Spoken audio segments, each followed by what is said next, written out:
झारखंड में जारी राजनीतिक संकट के बीच हेमंत सोरेन की सरकार के विधायक रायपुर में हैं। इस बीच झारखंड मंत्री परिषद की बैठक से जुड़ी एक खबर सामने आई है। मंत्रिमंडल सचिवालय एवं निगरानी विभाग की तरफ से दी गई जानकारी के अनुसार मंत्री परिषद की बैठक आज रांची में शाम 4 बजे से झारखंड मंत्रालय स्थित मंत्री परिषद कक्ष में होगी। बताया जा रहा है कि इस बैठक में कई महत्वपूर्ण निर्णय लिए जाएंगे।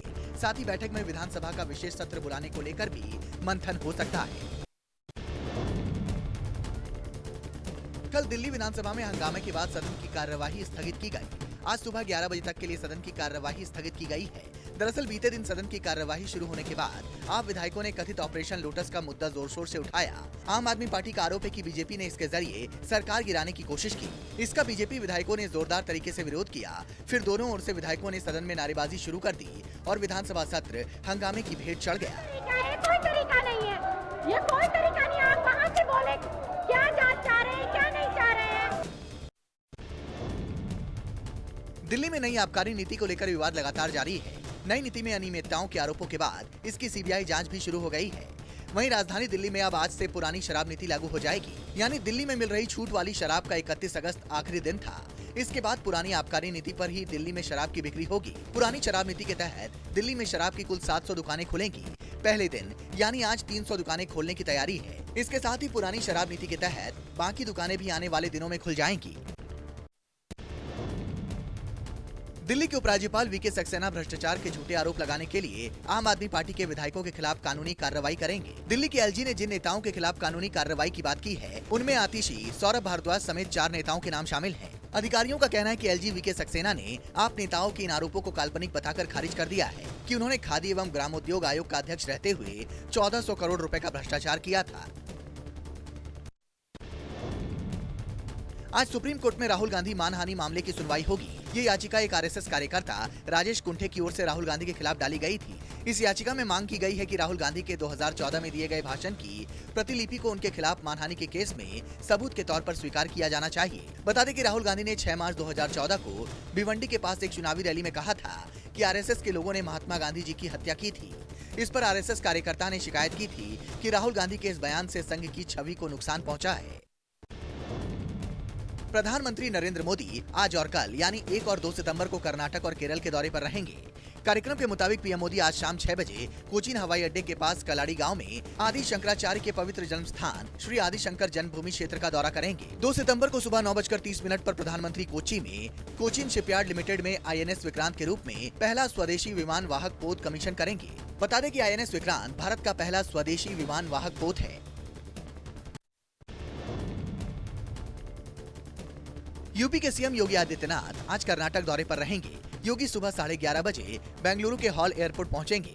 11:55 पर SDM institute of naturopathy and yogic science परिसर का दौरा करेंगे। करीब 15 मिनट तक परिसर का दौरा करने के बाद वो दोपहर में श्री धर्मस्थल Manjunatheshwara institute of naturopathy and yogic science के 6 यूनिट का उद्घाटन करेंगे। उद्घाटन कार्यक्रम के बाद शाम में वो वापस लखनऊ के लिए रवाना हो जाएंगे। दिल्ली के मुख्यमंत्री और आम आदमी पार्टी के राष्ट्रीय संयोजक अरविंद केजरीवाल 2 दिवसीय गुजरात दौरे पर रहेंगे। अपने 2 दिवसीय गुजरात दौरे के दौरान केजरीवाल 2 सितंबर को द्वारका में जनसभा को संबोधित करेंगे। 3 सितंबर को केजरीवाल सुरेंद्रनगर में टाउन हॉल मीटिंग को संबोधित करेंगे। दरअसल गुजरात विधानसभा चुनाव को लेकर आम आदमी पार्टी संयोजक ताबड़तोड़ गुजरात दौरे कर रहे हैं। अपनी सभा में केजरीवाल गुजरात में आप सरकार बनने पर जनता को स्वास्थ्य, शिक्षा समेत तमाम गारंटी दे रहे हैं।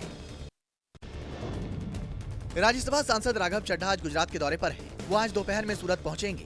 राघव चड्ढा गुजरात के जनरल सेक्रेटरी मनोज सुराठिया पर हुए हमले के बाद उनसे मिलेंगे।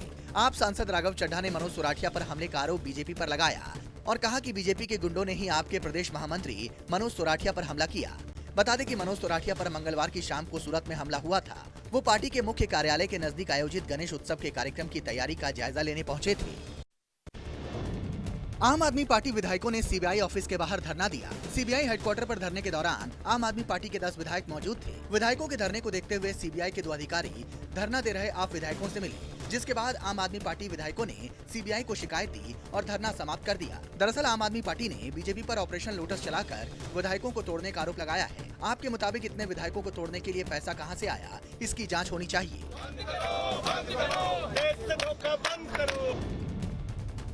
केंद्रीय गृह मंत्री अमित शाह आज नई दिल्ली में अटल अक्षय ऊर्जा भवन में CAPF ई आवास वेब पोर्टल का शुभारंभ करेंगे। ये वेब पोर्टल सभी CAPF और असम राइफल्स के योग्य कर्मियों को आवासीय क्वार्टरों या SFA के ऑनलाइन पंजीकरण और आवंटन की सुविधा प्रदान करेगा। पोर्टल में आवंटन प्रक्रिया के विभिन्न चरणों में SMS और ईमेल के जरिए आवेदक को सूचित करने का भी प्रावधान किया गया है। पोर्टल डिमांड और सप्लाई की कमी के विश्लेषण के आधार पर नए क्वार्टरों के निर्माण की योजना बनाने में भी सुविधा प्रदान करेगा। नीतीश सरकार में बतौर मंत्री शपथ लेने वाले कार्तिक कुमार ने बुधवार की शाम अपना इस्तीफा मुख्यमंत्री नीतीश कुमार को सौंप दिया।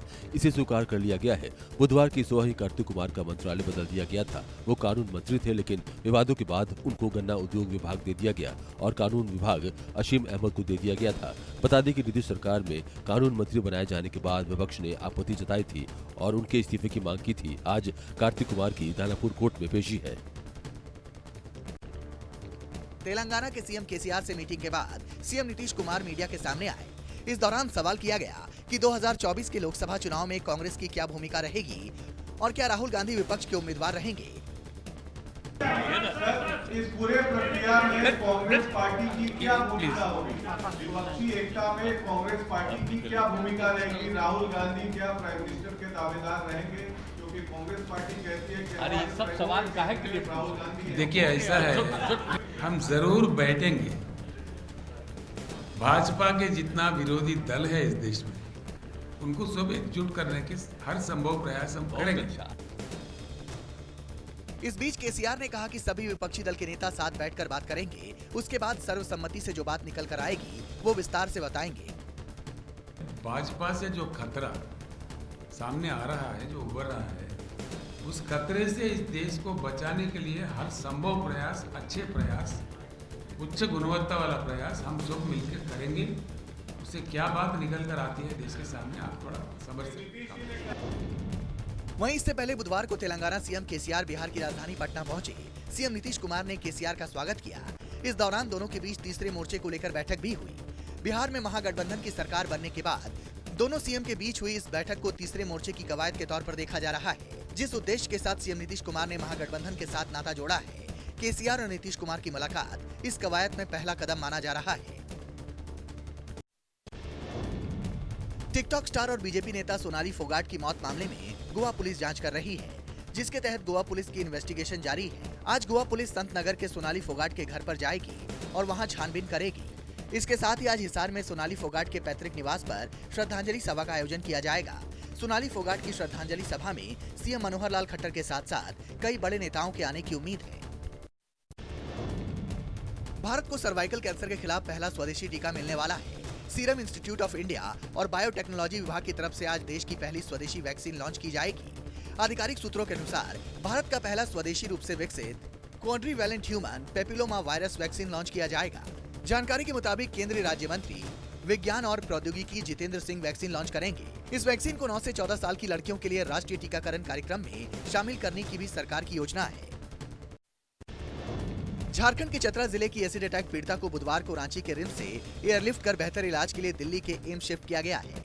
मुख्यमंत्री हेमंत सोरेन ने एसिड अटैक की पीड़िता को बेहतर इलाज के लिए एयरलिफ्ट से दिल्ली भेजने का निर्देश दिया था। बता दें कि चतरा की नाबालिग लड़की पर घर में सोते हुए सिरफिरे आशिक संदीप भारती ने एसिड फेंक दिया था, जिसका रिम्स रांची में इलाज चल रहा था। वहीं इस हैवानियत के लिए आरोपी संदीप भारती को घटना वाले दिन ही गिरफ्तार कर लिया गया था। सभी धर्म के पूजा स्थलों के लिए एक समान कानून बनाने की मांग वाली याचिका पर आज सुप्रीम कोर्ट सुनवाई करेगा। याचिका में सुप्रीम कोर्ट से धार्मिक आधार पर पूजा स्थलों में भेदभाव को समाप्त करके सबके लिए एक जैसे दिशा निर्देश देने की मांग की गई है। दरअसल वर्तमान में हिंदू, जैन, सिख और बौद्ध धर्म के बड़े पूजा स्थलों पर राज्य सरकारों का नियंत्रण होता है, जबकि मुस्लिम और ईसाई समुदाय के धार्मिक स्थलों पर सरकार का कोई नियंत्रण नहीं होता। तीस्ता सीतलवाड़ की ओर से दायर जमानत याचिका पर सुप्रीम कोर्ट आज सुनवाई करेगा। दरअसल गुजरात सरकार ने हलफनामा देकर तीस्ता की जमानत का विरोध किया है। गुजरात सरकार ने सुप्रीम कोर्ट को बताया है कि 2002 के गुजरात दंगों के मामलों में निर्दोष लोगों को फंसाने के लिए एक्टिविस्ट तीस्ता सीतलवाड़ ने सबूत गढ़े, जिसके लिए एक वरिष्ठ नेता के इशारे पर दूसरे आरोपियों के साथ मिलकर साजिश रची गई। सीतलवाड़ को 25 जून को गुजरात पुलिस ने गिरफ्तार किया था। रूस आज से सैन्य अभ्यास वोस्तोक 2022 की शुरुआत करने जा रहा है।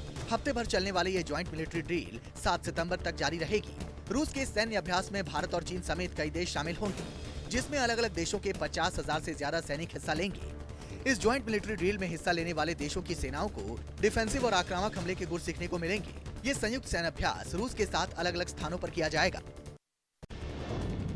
भारतीय किसान यूनियन आज रुड़की में महापंचायत करेगी। बीकेयू का प्रदर्शन गन्ना मूल्य बढ़ोतरी, मुफ्त बिजली समेत कई मांगों को लेकर होगा। इसके लिए आज किसान यूनियन हरिद्वार, देहरादून, उधम सिंह नगर, नैनीताल और पौड़ी जिले में विरोध प्रदर्शन करेंगी। यूनियन मांगों को पूरा करने के लिए सरकार को 1 महीने का समय देगी। मांगे पूरी होने पर भारतीय किसान यूनियन ने राजधानी का घेराव करने की चेतावनी दी है। किसानों का आरोप है कि बार-बार शिकायत करने के बावजूद किसानों की समस्या दूर नहीं हो रही है। गणेश चतुर्थी के अवसर पर प्रधानमंत्री नरेंद्र मोदी ने केंद्रीय मंत्री पीयूष गोयल के आवास का दौरा किया और गणपति बप्पा की पूजा अर्चना की। पीएम मोदी ने देशवासियों को गणेश चतुर्थी की शुभकामनाएं दी और ट्वीट करके लिखा कि भगवान श्री गणेश की कृपा हम सब पर बनी रहे। दरअसल कोविड-19 महामारी के बीच 2 साल के बाद देश भर में सार्वजनिक रूप से गणेश उत्सव धूमधाम से मनाया जा रहा है। कोविड महामारी की दुश्वारियों के चलते 2 साल से गणेश उत्सव समेत तमाम सार्वजनिक उत्सवों पर रोक लगी हुई थी। बीपीएससी के 67वें पीटी एग्जाम में बदलाव के विरोध में छात्रों ने पटना में प्रदर्शन किया। इस दौरान पुलिस ने अभ्यर्थियों पर लाठीचार्ज किया, जिसमें कई छात्र घायल हो गए। वहीं इस मामले में मुख्यमंत्री नीतीश कुमार ने संज्ञान लिया है। सीएम नीतीश कुमार ने बिहार के मुख्य सचिव और दूसरे अफसरों की बैठक बुलाई और बीपीएससी परीक्षा से जुड़ी दिक्कतें दूर करने को कहा।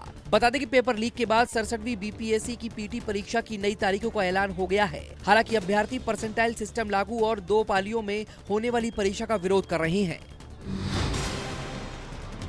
नमस्कार, मैं हूं मानक गुप्ता। अगर आपको हमारा ये वीडियो पसंद आया हो तो इसे लाइक और शेयर जरूर करें और हाँ, हमें सब्सक्राइब और फॉलो करना ना भूलें ताकि आप देश और दुनिया की कोई खबर मिस ना करें। तो जुड़े रहिए हमारे साथ और देखते रहिए न्यूज़ 24।